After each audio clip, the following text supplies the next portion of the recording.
Omar bergegas menapaki tebing sabana satu Gunung Merbabu. Napasnya tersengal-sengal, kepalanya pusing, tenggorokannya kering bukan main, dan pandangan matanya sempat berkunang-kunang. Namun Omar memaksakan diri untuk mencapai sebuah langkan kecil di mana serumpun pohon edelweiss yang tak begitu rindang tumbuh di atasnya. Omar ingin istirahat di situ, mengambil napas tuanya kembali yang dipaksa menanjak tebing dengan emosi. Omar ingin duduk atau bahkan berbaring di bawah dahan-dahan kecil edelweiss itu, yang walau bagaimanapun juga sedikit bisa melindunginya dari panas sinar matahari siang yang terik. Mengapa Omar bergegas mendaki tebing yang menjulang tinggi di atas pos batu tulis?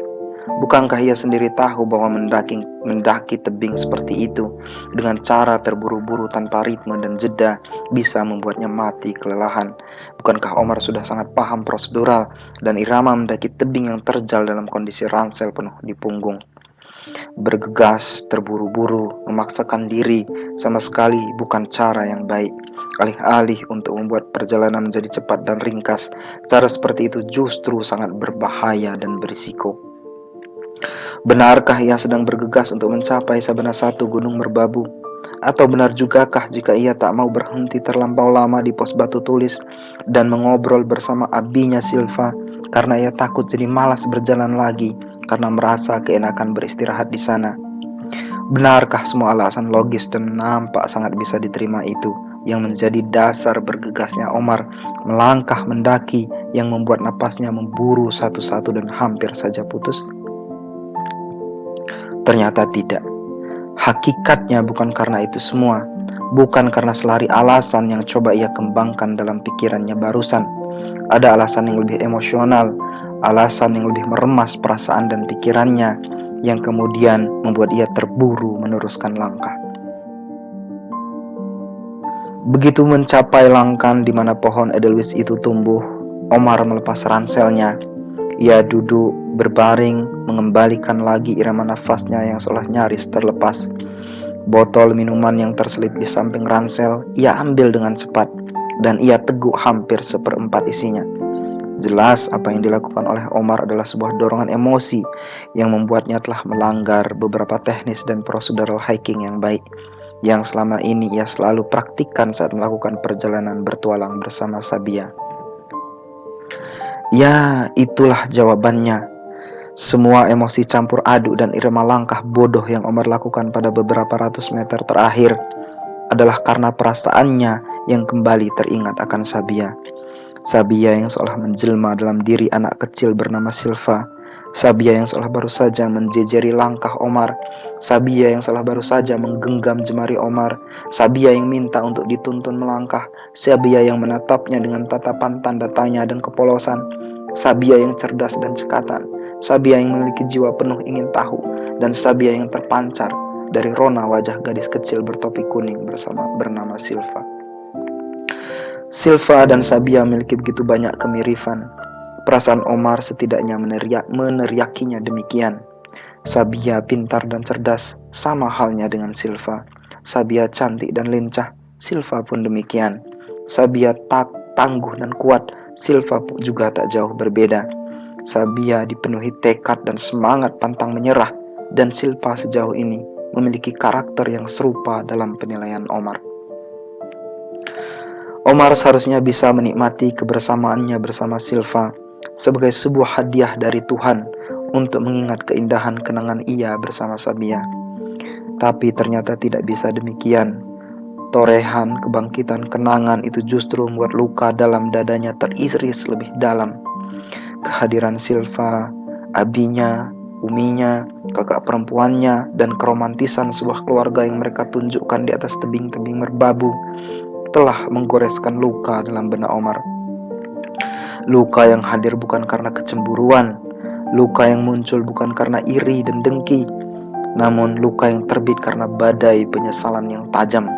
Luka yang tiba-tiba menjelma dari sebuah palung hati yang terluka, sia-sia dan juga teraniaya. Itu adalah luka yang mencuat karena sesal dan mungkin juga karena marah. Lihatlah keluarga Silva itu, betapa romantis dan bahagianya mereka. Lihat dan perhatikan keluarga kecil yang sederhana itu. Betapa besar curahan rahmat kasih Tuhan kepada mereka. Bunga-bunga bahagia mekar di sekeliling mereka.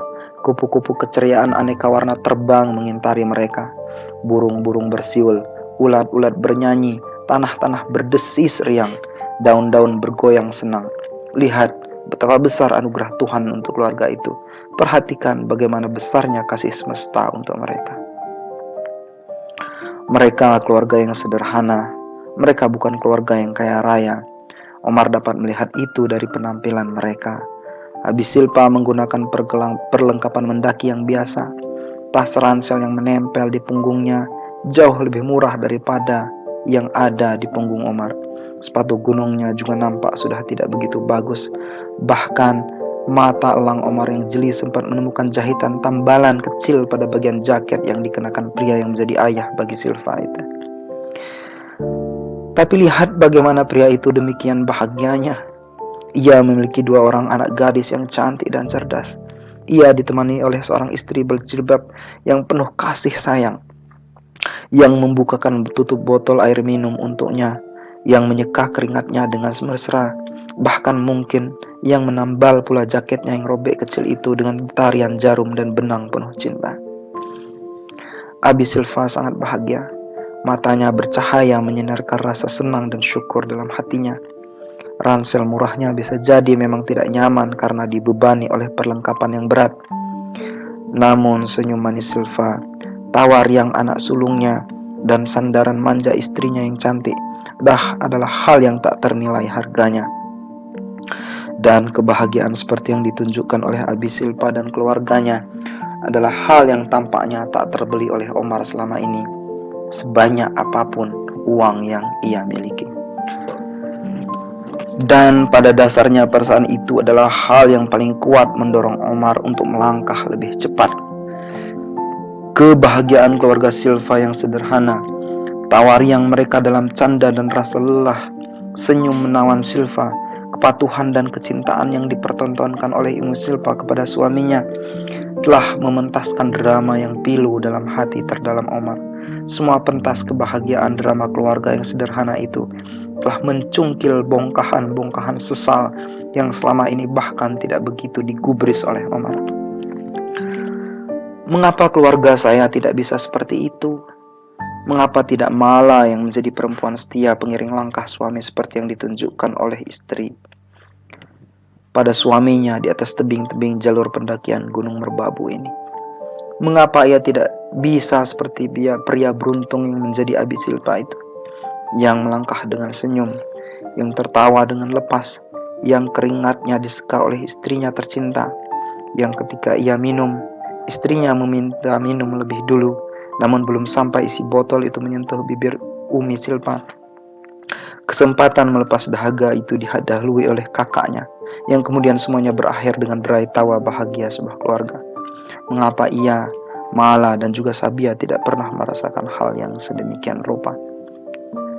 Bukankah ia telah bekerja sangat keras siang dan malam, memberikan dedikasi dan waktunya untuk perusahaan, dan dengan itu kemudian ia mendapatkan uang. Uang ia belikan rumah, ia belikan perabotan, ia belikan kendaraan, ia belikan emas permata, ia bangunkan villa, dan ia tumpukkan segala kemewahan dunia di atasnya. Dan semua itu ia lakukan hanya demi Mala dan Sabia, demi keluarga yang menurut Omar sangat ingin dibahagiakannya. Namun apa hasilnya? Apakah Omar mencapai keinginannya? Apakah semua kemewahan dan harta bendanya dapat membeli kebahagiaan yang ia inginkan itu? Omar menggeleng, dadanya serasa sesak, matanya menjadi perih, dan sebuah rasa sesal memeluk perasaannya dengan sangat erat. Jangankan mencapai kebahagiaan, bahkan keluarganya sekarang berantakan dan hancur luluh.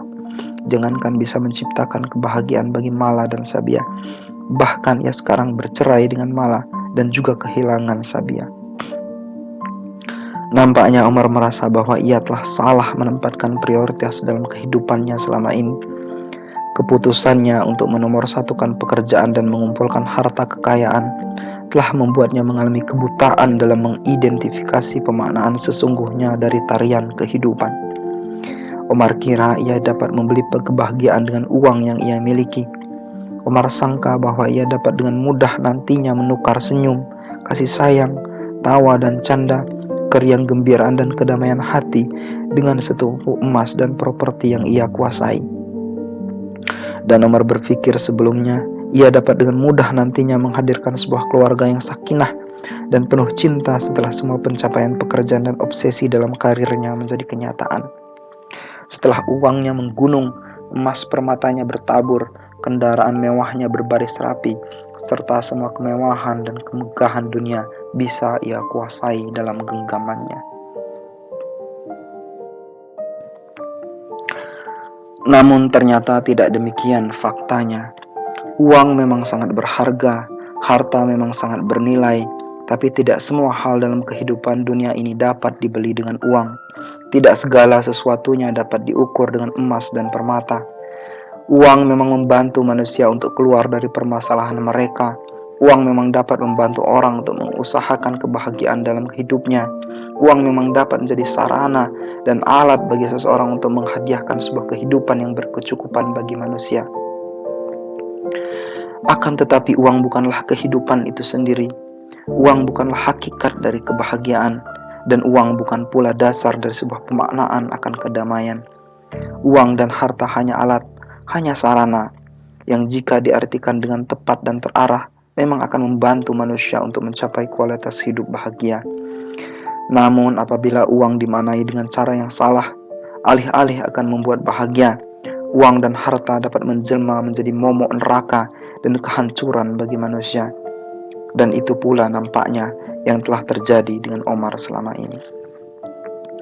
Omar telah berhasil menumpuk uang, menumpuk intan berlian, menimbun harta dan kekayaan, menyemai keberhasilan serta kesuksesan dalam pekerjaan. Tapi apakah semua itu berhasil membawanya pada makna sebuah kebahagiaan? Tidak sama sekali. Konsep pemahaman dan aplikasi yang keliru oleh Omar selama ini telah membawanya pada kegersangan, kekeringan jiwa. Itulah ia telah menumpuk bukit kesia-siaan dalam hidupnya. Omar telah menaiki undakan-undakan tangga yang ujungnya hanya membawa ia pada sebuah kekosongan dan kehampaan yang menyiksa. Rasa sesal dan kesia-siaan itu sekarang sedang mendera Omar dengan hebat. Apakah yang ia lakukan selama ini adalah percuma dan sia-sia? Apakah semua yang demikian ia prioritaskan selama ini hanya sebuah objek semu yang akan menguap dengan mudahnya? Omar menyeret langkahnya, menapak tanjakan menuju Sabana 1 Gunung Merbabu. Ia terus saja melangkah dengan benak yang penuh oleh pikiran berkecamuk. Ketika dirasa napasnya tersengal dan langkahnya menjadi berat, Omar berdiri sebentar untuk mengatur nafas dan mengumpulkan tenaganya kembali. Tapi Omar tak mau menoleh ke belakang, di mana hamparan pos batu tulis berada dan masih bisa ia lihat.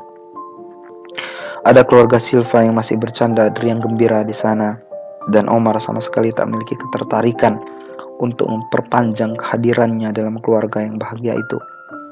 Omar hanya ingin terus berjalan, menjauh dan menjaga jarak dari Silva, dari abinya, dari uminya, dan juga dari kakak perempuannya. Entah mengapa sebuah rasa nelangsa seolah telah mencabik perasaan Omar setelah beriringan dengan keluarga Silva sebelumnya. Rasa nelangsa itu bukan berasal dari rasa iri atau kedengkian, namun ia memantul dari cermin penyesalan kehidupan yang Omar bangun sendiri.